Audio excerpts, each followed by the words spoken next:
Welcome back, Rosebuds. Today we have some scrumptiously scary shadow people stories for you. We have 4 total stories where one of them is an imposter. If you're new here, our series Ghost Tales to Tell in the Dark are just like that old 90s show, Beyond Belief, Fact or Fiction. So have fun guessing which ones are allegedly true and which one is the fake. Make sure to listen all the way to the end where I'll reveal the imposter story, and I might just have a little bonus story for you today as well. With that, let's dive into our 4 scary shadow people stories to tell in the dark. Story number 1, Simultaneous Dreams. My ex-boyfriend and I had the same nightmare at the same time. To start this off, me and my now ex were long distance for some time. One of us in Canada and the other in the US. We had been dating a few years and met in person a few times. So one night, I'd fallen asleep, but in my dream, I was in the corner of my bedroom watching myself sleep. My perspective was like a camera positioned in the corner of the ceiling. Right beneath my view, there was a black mass of a figure. It was extremely black and just watching me, also completely still. Even though I was in the corner, I kept hearing small crackling sounds like when you straighten your back and you hear your spine crack a little, but it was constant, not sure what the sound was. Then this thing looked up at me in the corner. I felt so exposed because I was dangling there just waiting for it to touch me. Then it did. Hard to explain, but it felt like cold smoke. Maybe like an oil diffuser, but much colder and denser. As soon as it touched me, I heard a deafening growl in my ear, and I woke up.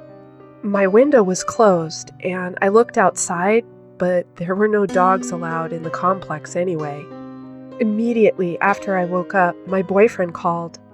I answered to him crying profusely on the phone, asking me if I was okay. I asked what was wrong, but didn't say anything else.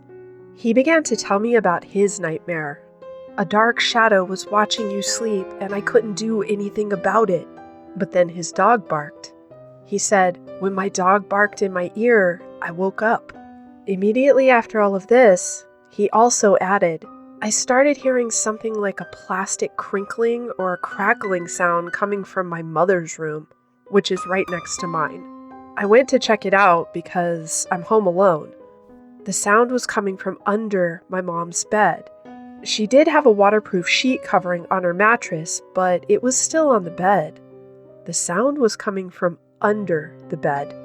I peeked into her room only for the sound to become quite rowdy and intense, like someone was aggressively moving that sheet around with their hands. But again, no one was there. Later, we used sage to cleanse ourselves, and we saged each corner of the house and opened the windows to let out whatever was there. We told it to leave us alone. Things seemed to be fine after that. Skip forward 3 to 4 years later, my family's moved out of that place. I found out from my mother's friend that the place had a self-inflicted death take place. It made me wonder about the strange night with the dream. Story number 2, The Bathroom Ghost. When I was in elementary school, I couldn't wait to be in the 5th grade, which meant that we would get to be the top dogs of the school. Really, all this meant was that we get to play on the big kids' playground. The big kids' playground was huge. So much open space that it was unbelievable. I bet if I went back there as an adult, it would probably look so much smaller now. Anyway, I digress. Little did I know that the big kids' playground would also come with the big kids' bathroom, which was not so big and not so great. It only had 2 stalls, 1 sink, and one of those weird mirrors made out of some kind of reflective surface that wasn't exactly glass. The other thing about this bathroom was that the lights were either so dim, it seemed like they didn't work, or they were never on. There were tiny little vent windows way at the top of the concrete walls. The door always stayed open, and that was okay because you had to round the corner to even enter the main part of the bathroom. No one liked to go to the bathroom there because often as a prank, the schoolyard bullies would close the door, making you feel locked in. Then you'd be using the bathroom in almost complete darkness with creepy streams of light coming through that small grated window at the top. Did I mention the door was heavy as anything to open? I'm sure everyone's experienced the janky little public recreational restroom at some time or another, so you get the idea.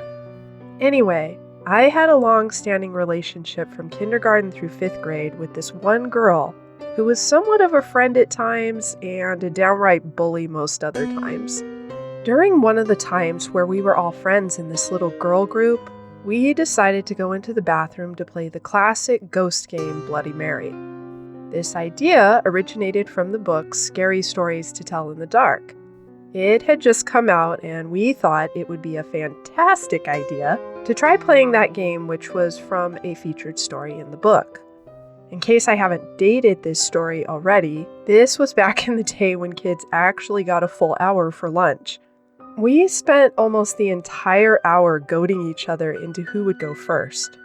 Finally, we realized that recess was going to be over soon. All of us in turn went into the bathroom while the others stood outside just by the door.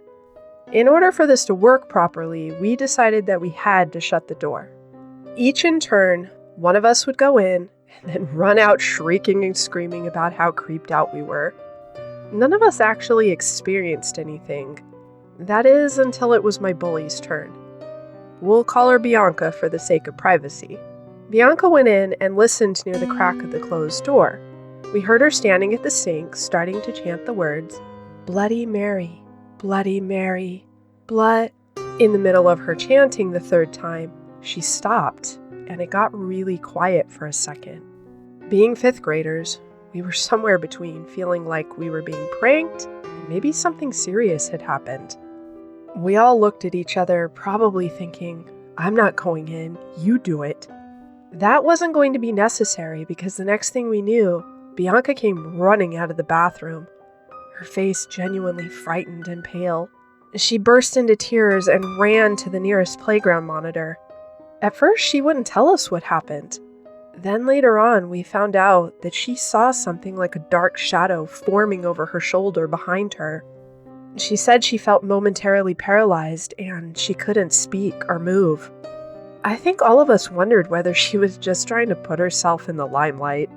This was typical shenanigans for her, to vie for the center of attention in grandiose ways. However, I will never forget the look of sheer terror on her face as she ran out. She was a kid who liked attention, but she never cried in front of us. That wasn't like her. Can't lie, I felt a little vindication for all those years that she'd bullied and teased the rest of us relentlessly. Part of me kind of theorized that if she did see something, perhaps it was a little evil portion within her coaxed out and turned back on her. Ultimate karmic justice? But I guess we'll never know. Story number 3, Shadow People. I'm a very skeptical person and a non-religious person, even though I was raised in a very Catholic family. I always try to use logic and reason before anything else. That being said, I never knew what to think about this event. It happened to me 20 years ago, but I still remember it like it was yesterday. I was a kid at the time, almost 10 years old. One day I woke up in the middle of the night. I don't know what time it was, but everybody in the house was already sleeping. I usually don't wake up very easily. I'm a heavy sleeper, and we used to sleep with the doors of our rooms open. No reason in particular. My room is in front of my parents' across a very short hallway about 6 feet long.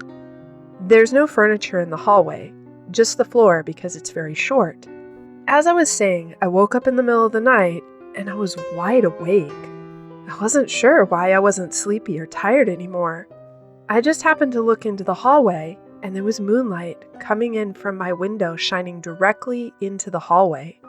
So it was dark, but still lit because of the moonlight. I spot this strange shadow standing there, but also wavering a little, like it couldn't decide where to go. I didn't feel any bad feelings or chills, nothing negative about it. It was a humanoid shadow with 2 arms, 2 legs, a torso, and head, but I couldn't see the face or eyes, so I'm unsure if it was male or female. It was smaller, so it could have been like the shadow of a little kid, but this was darker than anything I'd ever seen before.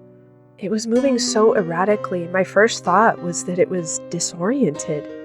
Don't get me wrong, even though I didn't feel anything negative about this shadow, I was scared as hell. I even thought at first someone was invading the property. I got into a prone position on my stomach near the foot of my bed. I proceeded to stare at it without breaking visual contact. After watching it and realizing it wasn't an actual intruder, I screamed for my parents to come help me. This thing reacted to my voice and it started to run away towards my parents' room. Remember, their door was open, and I saw how the shadow took a left and darted into my dad's closet. Everybody woke up, and Dad inspected the house, but there was no evidence of forced entry. Ultimately, my parents calmed me down and tried to reassure me that I was just having a bad dream. Even though I was a kid, I knew what was a dream and a nightmare. I even understood what sleep paralysis was, and I could move and speak. Otherwise, I wouldn't have been able to creep down to the foot of my bed on my stomach. It was none of these things and no reason to be randomly hallucinating. I know to this day that what I saw was real. A few days ago, I shared my story with a friend in great detail. He told me about the shadow people and about this forum. I just want to know, what the hell was that? Any others have an experience like this? Story number 4, Peter Pan Shadows. I live close to an old graveyard next to a church. This graveyard has been used as a shortcut to the creek that borders our town for over 100 years. To give a little context, when you walk the dirt road that cuts through the graveyard, the newer section is on a hill to your left, which leads to the church, and the older section is in front of you tapering off to the right, heading down to the creek. I've been in this graveyard many times, and anything I have ever seen could be explained. Light reflecting off gravestones or balloons left on the grave of a child, except one night. As I looked up the hill, I saw a shadow of myself on the ground, but it was moving in the wrong direction.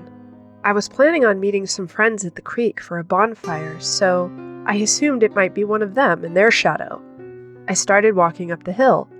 It was not another person at all. The shadow on the ground suddenly sprinted into the woods and vanished. I've never been able to explain that one. Well, Rosebuds, that brings us to the end of today's episode.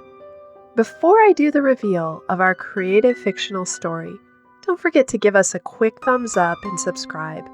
And if you enjoyed today's episode, why not share it with a friend? It helps us more than you realize. All right, today's imposter story was story number 2, The Bathroom Ghost. Now, if you care to stick around a moment longer, there's a story behind this fictional story that you might find a little funny. This story is rooted in truth, a personal experience of mine, but sad to say, not the paranormal portion. I'll let you know up front, this story is much better told than lived. So here's the tea.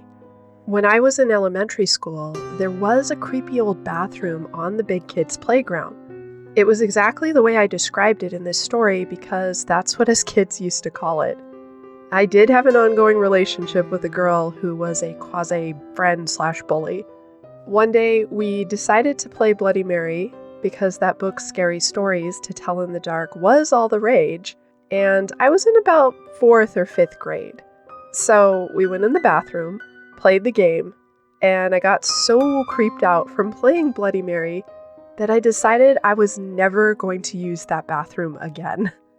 Even though nothing really happened other than us running in and out screaming our heads off, I was still really freaked out.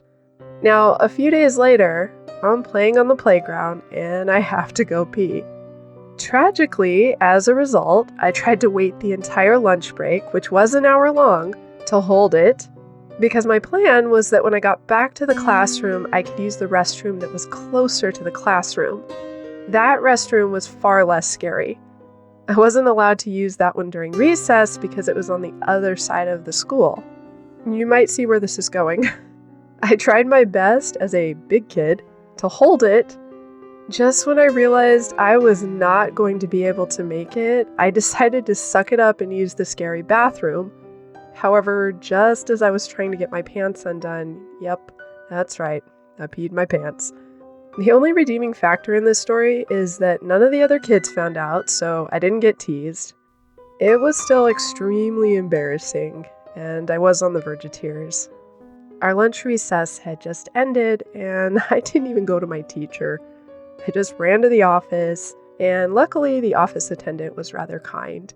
I called my mom, and she brought clean clothes. They were all really confused as to why I hadn't used the bathroom. My excuse was that I was on the very far side of the playground and couldn't make it in time, which was sort of a half-truth. Looking back with my adult mind, I know that excuse probably didn't fly, but the adults had to have known that bathroom was so creepy. Who knows? Anyway, that was the real horror of today's fictional imposter story. And I hope you enjoyed both the quasi-truth and fictional paranormal tales today. All right, Rosebuds, that's a wrap. Until next time, take care and stay creepy.